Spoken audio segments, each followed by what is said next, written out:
Look what we have here. My name is Jake Richards, and today I'll be walking through my impression of the Generation 3 paint by AK Interactive.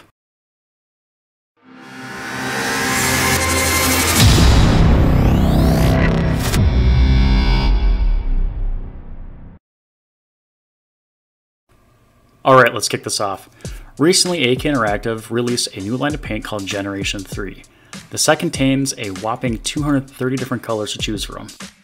The set also contains 6 different kinds of paint: general colors, intense colors, pastel colors, metallic colors, inks, and auxiliary mediums.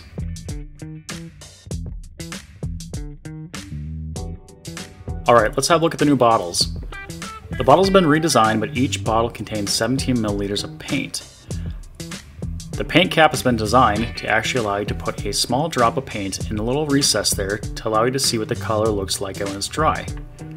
One thing I did notice though is there's no paint agitator. However, these paints don't need them.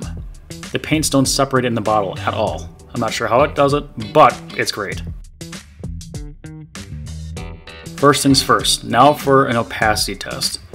To do this test, I created a gradient with primer going from white to black. I took 5 different colors, a red, a green, a blue, a yellow, and an ivory color, and laid them out going from white to black. The paints did dry with a nice matte finish, not as flat as AK Real colors, but still much matter than I would say Vallejo paint.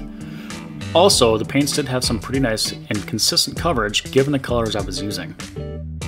After the paints were dry on my test board, I did do a little durability test, taking a sanding file and scrubbing it on after roughly an hour of cure time of the paint.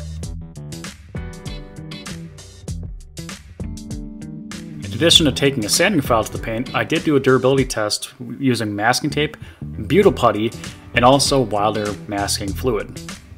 The paint performed beautifully, it did not come up at all.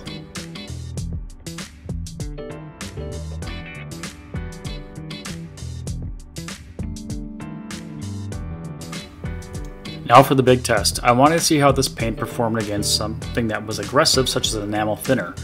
A lot of the products I use to weather are actually enamel based, so using this test would actually be a really good way of seeing the paint's durability and to see if a clear coat was necessary between different portions of my build. It didn't come off at all. I was incredibly impressed. Having tested the paint's durability out, I wanted to see how the paint performed on the model. I took a Toon Tank Panther that is zenithally primed and then prepared the paint in a way that would actually make it more transparent over the shadows and the highlights. I prepared the paint in a little cup using both isopropyl alcohol and a little bit of water and got it to roughly milk consistency. Now, despite the claims that this paint is actually ready for use for airbrush and brush out of the bottle, it's actually quite a thick paint that does need to be thinned before use.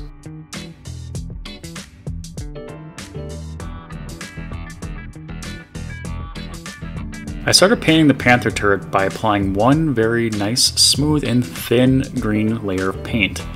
I typically start with very thin layers of paint because I think it's better to go and build up the paint rather than taking very thick layers of paint and obscuring details. The paint did a great job of preserving the shadows I created with the zenith highlight, but also did a good job of creating nice, bold contrast where the white paint or white primer did exist. After roughly 20 minutes of time working with the paints, I got a nice, good first coat of paint down on the Panther's turret. One thing I did notice though, after 20 minutes of applying this paint, there was no tip dry on the airbrush, which made a great difference compared to other paints I've used in the past. After the first coat was dry, I went about applying a second coat of green paint, but then I wanted to change the colors up a bit, so I had to clean out my airbrush. Once the airbrush was cleaned out, I went about applying my red paint over my green paint.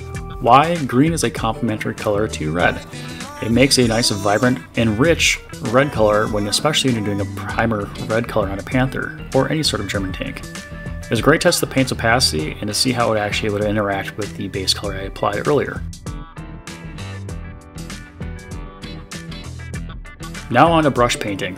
I always typically tend to brush paint my accents on my tank, and using this was a great test to see how the paint performed while thin with water and maybe a tiny bit of isopropyl alcohol. The paint did great, had a very smooth application, and is also self-leveling I found out, and didn't leave any brush strokes at all across any part of the model that I was working on.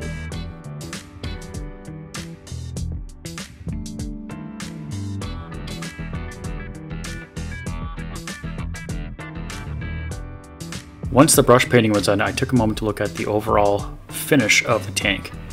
The tank dried very matte, however it's not as flat as it was advertised. It's certainly not as flat as real color. Now it was time for me to test out a metallic paint. To do this, I took a little bit of water and isopropyl alcohol and applied it with a brush to the Panther's wheel.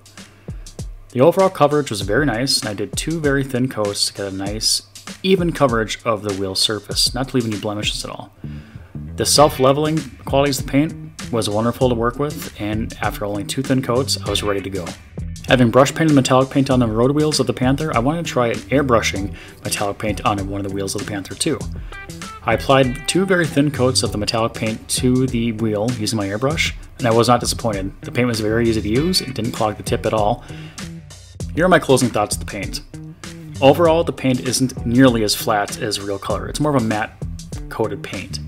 Secondly, it needs to be thin. It's a very thick paint, however you can't over thin this paint at all. Third, it does need 2 to 3 coats to have good coverage. However, a lot of paints out there are the same way.